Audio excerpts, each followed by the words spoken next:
নিরামিষ দিনের জন্য এই রেসিপিটা আপনারা অবশ্যই ট্রাই করতে পারেন। একদম সহজ পদ্ধতিতে চেষ্টা করেছি রেসিপিটা আপনাদের দেখানোর, যাতে আপনারা ঘরে থাকা উপকরণ দিয়ে রেসিপিটা বানিয়ে নিতে পারেন। এছাড়াও রেসিপিটা পারফেক্টলি করার জন্য সাথে অবশ্যই থাকবে অনেক tips and tricks. By the way, আমি শেফ অতনু, আপনারা দেখছেন অতনুর রান্নাঘর। আর আজকে আমাদের রেসিপি আলু ফুলকপির তরকারি। আচ্ছা, এবার এই রেসিপিটা বানানোর জন্য আমি এখানে দুটো ফুলকপি নিয়ে নিয়েছি মাঝারি মাপের, যেগুলোকে আমি ঠিক এইভাবে কেটে নিচ্ছি। যদি দেখেন ফুলগুলো একটু এরকম বড় বড় সাইজের আছে, সেগুলোকে কেটে এইভাবে ভাগ করে দেবেন। এবার একইভাবে আমি সবকটি কেটে নিচ্ছি।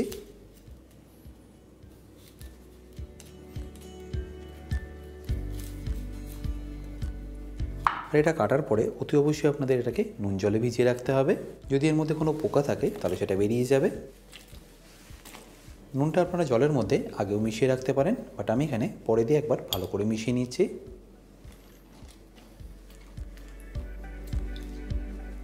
এবার ফুলকপির পরে আমি এখানে আলুটাকেও কেটে নিচ্ছি। আর আলুটাকে আপনাদের ঠিক এইভাবে ডুমো ডুমো করে কাটতে হবে।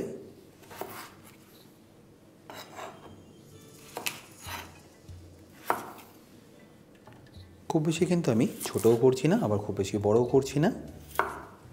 আশা করি বুঝতেই পারছেন আমি ঠিক কীভাবে এটাকে কেটে নিচ্ছি। আর আলুগুলো কাটা হয়ে গেলে আমি তুলে নিয়ে এটাকে জলের মধ্যে রেখে দিচ্ছি, যাতে এটা কালো না হয়ে যায়।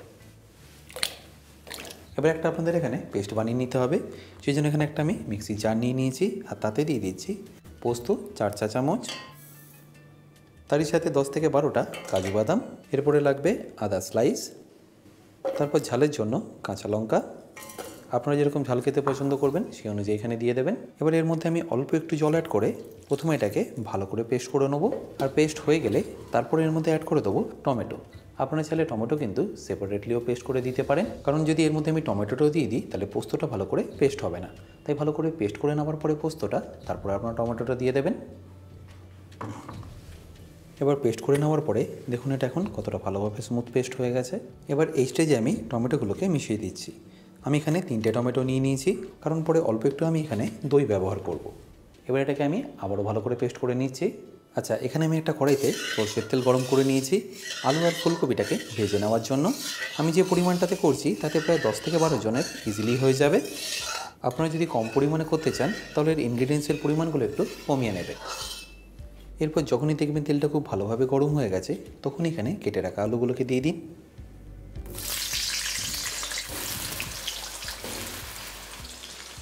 আর দেওয়া হয়ে গেলে ফ্লেমটাকে হাই রেখে আপনারা এটাকে ভালো করে ভেজে নিন। আর 60% মতো এখানে আপনাদের কুক করে নিতে হবে। আর এই সময় আপনাদের নুন ছাড়া আর কিছুই দিতে হবে না। আর নুন দেওয়া হয়ে গেলে এটাকে ভালো করে আপনারা মিশিয়ে এইভাবে ভেজে নিন। এবার এই আলুগুলো যতক্ষণ ভাজা হচ্ছে, আমি এখানে একটা ফ্রাইং প্যান নিয়ে গ্যাসটা অন করে নিচ্ছি। আর তাতে দেখুন আপনাদের কী কী দিয়ে দিতে হবে। প্রথমেই দিয়ে দিচ্ছি 6টা থেকে 7টা শুকনো লঙ্কা, তারই সাথে 4 থেকে 5টা ছোটো এলাচ, 2 চা চামচ গোটা ধনে, একটা দারচিনির টুকরো, আর সবশেষে 6টা থেকে 7টা লবঙ্গ। এবার এই সব কিছুকে আমি ফ্রাইং প্যানের মধ্যে দিয়ে দিচ্ছি।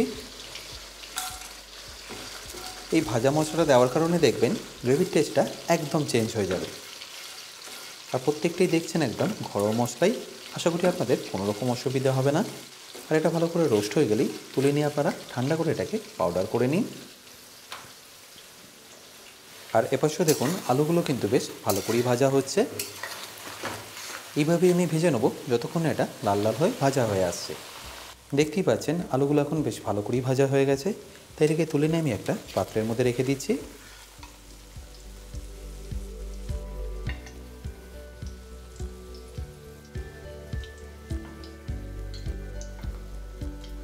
এবারে একই তেলে আমি ফুলকপিগুলোকে ভেজে নেব। বাট ফুলকপিগুলো আমি একেবারে পুরোটা দিয়ে দেবো না, অল্প করে করে ব্যাচ ওয়াইজ ভেজে নেব। এতে কী হবে, ভাজার জন্য তেলটাও কম লাগবে আর ফুলকপিগুলো বেশ ভালো করে ভাজাও হবে।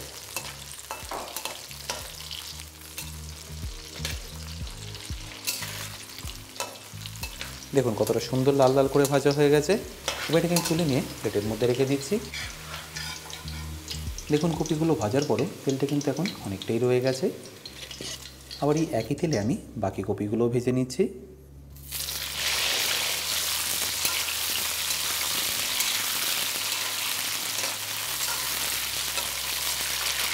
তাহলে আমার এখানে সবকটাই ফুলকপি ভালো করে ভাজা হয়ে গেল। আর পুরো ফুলকপিটা ভাজার পরে দেখুন অনেকটাই তেল বেঁচে গেছে। এবার এই একই তেলের মধ্যে আমি দিয়ে দিয়েছি 1 চা চামচ হলুদ গুঁড়ো, তারই সাথে 2 চা চামচ কাশ্মীরি লঙ্কার গুঁড়ো। এই মশলা দুটো দেওয়ার সময় গ্যাসের ফ্লেমটা আপনারা একদম লো রাখবেন। আর দেওয়া হয়ে গেলে একবার ভালো করে মিশিয়ে নিয়ে দিয়ে দিন এখানে যে টমেটো বেটে রেখেছিলাম সেটা। এবার এটাকে ভালো করে এইভাবে মেশাতে থাকুন।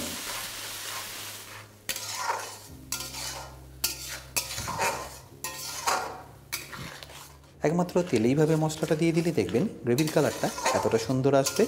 আশা করি নিশ্চয়ই দেখতে পাচ্ছেন এখনই কালারটা কতটা ভাইব্রেন্ট এসে গেছে। এবার এই মশলাটা থেকে যতক্ষণ না ভালোভাবে তেলটা ছেড়ে আসছে আর টমেটোর কাঁচা গন্ধটা চলে যাচ্ছে ততক্ষণ এটাকে আপনাদের এইভাবেই ভালো করে মিশিয়ে নিতে হবে। ফ্লেমটা এই সময় আপনারা মিডিয়ামই রাখবেন।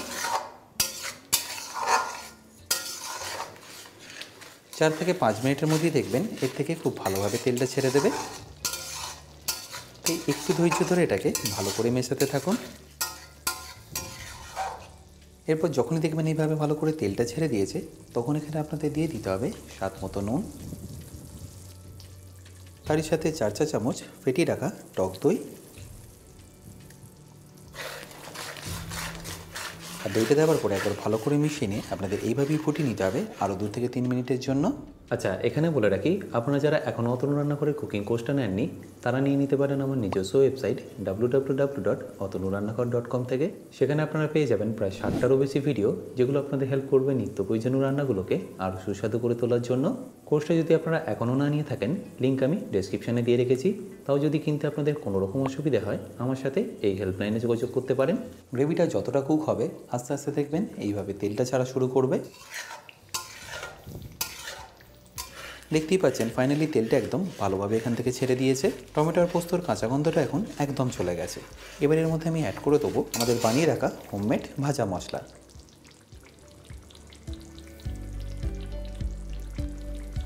আর মশলাটা দেওয়ার পরে এটাকে একবার ভালো করে মিশিয়ে নিন।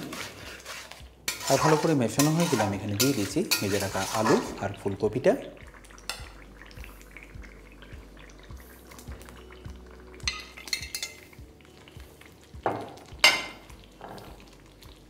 আচ্ছা, এরই সাথে আমি এখানে দিয়ে দিচ্ছি কড়াইশুঁটি। আমি এখানে ফ্রোজেন ব্যবহার করলাম, আপনারা চাইলে এখানে ফ্রেশও ব্যবহার করতে পারেন। এবার এই সব কিছুকে একবার ভালো করে মিশিয়ে নিন। এখানে আলু আর ফুলকপিটা কিন্তু অলরেডি ভালো করে কুক আছে, তাই এটাকে আপনাদের বেশিক্ষণ আর কুক করতে হবে না। জাস্ট একবার ভালো করে এইভাবে মিশিয়ে নিয়ে দিয়ে দিনের মধ্যে পরিমাণ মতো জল।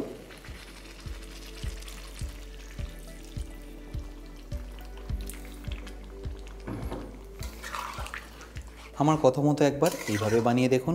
গ্রেভির টেস্টটা এতটাই ভালো আছে যে আপনারা বারবার বানিয়ে খাবেন। আর জল দেওয়ার পরে একবার ভালো করে এটাকে ফুটিয়ে নিন। 2 থেকে 2.5 মিনিটের মধ্যেই দেখবেন গ্রেভিটা একদম পারফেক্টলি রেডি হয়ে যাবে। আচ্ছা, টকটা ব্যালেন্স করার জন্য আমি এখানে দিয়ে দিচ্ছি অল্প একটু চিনি। তারপর সেটাকে একবার ভালো করে মিশিয়ে নিয়ে আবারও ফুটতে দিচ্ছি। আচ্ছা, এখানে বলে রাখি আপনারা যারা অতনু রান্নাঘরের ইউটেন্সিলগুলো কিনে নিতে চাইছেন লিঙ্ক আমি ডেসক্রিপশানে দিয়ে রেখেছি। অ্যামাজন থেকে সেগুলো আপনারা ইজিলি কিনে নিতে পারবেন। ভালো করে একবার ফুটে গেলেই দেখবেন এইভাবে গ্রেভিটা একদম গাঢ় হয়ে যাবে আর এইভাবে তেলটাও ছেড়ে দেবে। ব্যাস এই সময় আপনাদের দিয়ে দিতে হবে অল্প একটু ঘি, তারই সাথে সামান্য একটু গরম মশলা। ব্যাস তাহলে আপনাদের আলু ফুলকপি তরকারি কিন্তু পারফেক্টলি রেডি। নিরামিষ দিনে এই রেসিপিটা একবার আমার কথা মতো বানিয়ে দেখুন, দারুণ টেস্ট হয়। রুটি, পরোটা বা লুচির সাথে খেতে দেখবেন দারুণ সুন্দর লাগবে। আশা করি সম্পূর্ণ রেসিপিটা আপনাদের নিশ্চয়ই ভালো লেগেছে। আর ভালো লাগলে প্রতিবার মতো আমাকে কিন্তু কমেন্টে জানাতে ভুলবেন না।